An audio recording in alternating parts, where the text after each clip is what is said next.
My inspiration to write my first book stemmed from the profound experiences I have witnessed in hospitals, nursing homes, and other locations.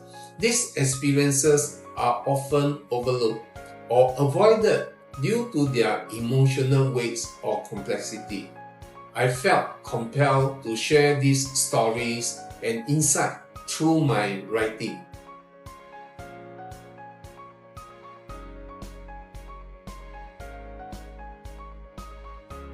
Since I never considered the financial gain from writing this book, I had no doubt throughout the writing process. My goal was simply to share the untold stories and maintain a positive tone for readers. This is also why the initial disclaimer statement in the book was rephrased to be a very positive paragraph. However, I had to safeguard the privacy of the organization and people I work with. To ensure privacy, I carefully anonymized the contents of each article and used digital software to homogenize photos, preventing subjects from being identifiable.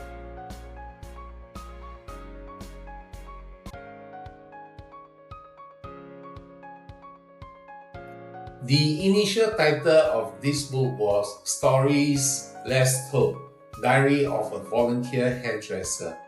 After several meetings with one of my weekly readers, Professor Goh Li Gan from the NUS Yolulin School of Medicine, we felt that a more appropriate title should be Stories Untold instead of Stories Less Told.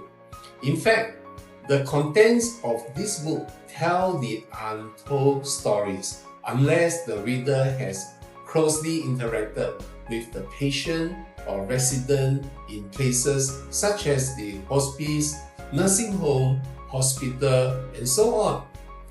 The cover design was done by the artist of the publisher, and I was happy with the design.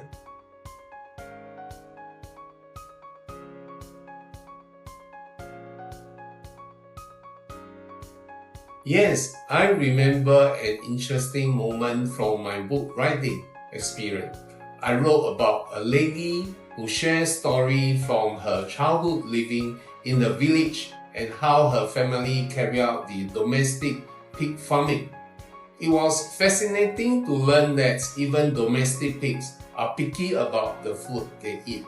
However, it was also upsetting to learn that the lifespan of such lovely creature is only about 5 months in this world.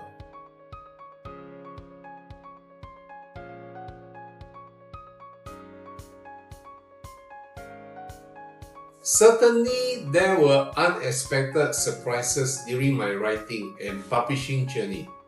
I discovered that many of the stories in my book were indeed untold, and I encountered resistance.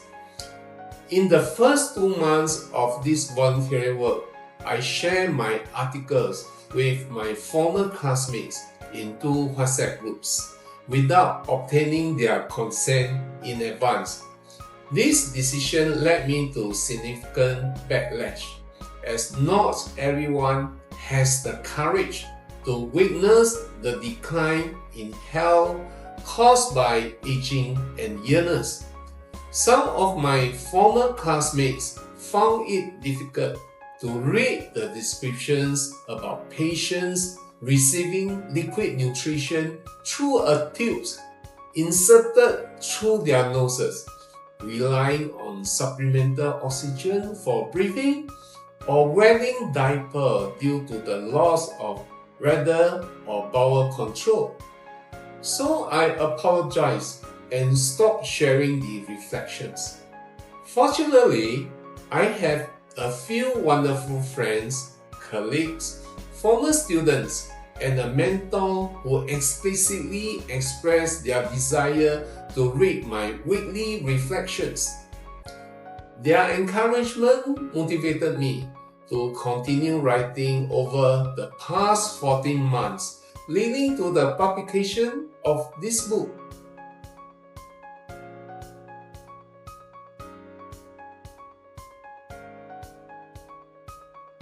One of the biggest challenges I faced in writing was to recall unfortunate or traumatic experiences. I still remember a writing experience where I witnessed a young man screaming in fear in a hospital despite being physically capable.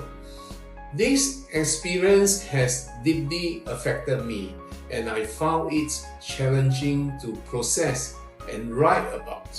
It was emotionally difficult to comprehend why he was in that shocking situation and why his parents were not there to support him.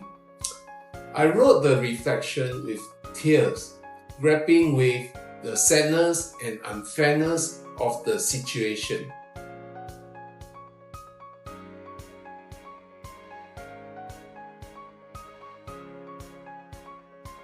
Ms. Yap has been a wonderful collaborator, providing valuable advice at every step of the production process. As a first-time writer myself, I rely on her expertise to guide me on how to present my thoughts in the book.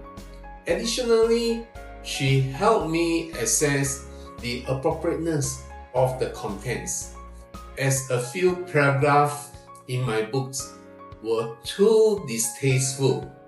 Her experience as an editor was invaluable, and I feel fortunate to have received her assistance.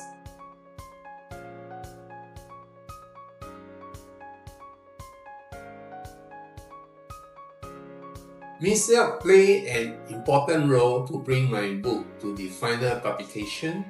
She understood my objective to publish this book despite my limited budget. She meticulously fine-tuned every stage of the publication process to accommodate my constraints. This includes ensuring that the presentation of each article was appropriate and even paying attention to the details of graphic design.